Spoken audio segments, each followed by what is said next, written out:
যাইতেছি, কোথায় আমি যাইতেছি? কেননা আমার বাবা মা জান্নাতে থাকলে আমি তো জান্নাতে থাকার কথা, আমি কেন দুনিয়ার জমিনে? এত সুন্দর নাজ নিয়ামতের জায়গা,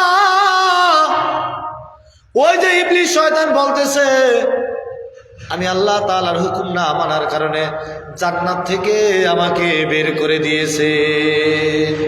এই জন্য ইবলিস শয়তানের ভালো লাগে না। ইবলিস শয়তানের গাও জ্বালাপোড়া শুরু হয়ে গিয়েছে। সে বলতেছে ও আদম, তোমার কারণে আমি জান্নাত থেকে বের হয়েছি, তোমার কারণে আমি জান্নাত থেকে বের হয়েছি। না না না, তোমাকেও আমি জান্নাতে থাকতে দিব না। দুশ্মনী শুরু হয়ে গেল। কার সাথে? আমাদের আদি পিতা হযরত আদম আলাইহিস সালাম। তো জান্নাত থেকে বের করা কি সম্ভব? আমি তো আপনাকে আগে ধোঁকা দিতে হবে, তারপরে আমি বের করব। শয়তান চিন্তা করলো আদম হলো সাইয়্যিদুনা আদম আলাইহিস সালাম হলো আল্লাহ তাআলার মনোনীত বান্দা, তাকে ধোঁকা দেওয়া অসম্ভব। সুবহানাল্লাহ।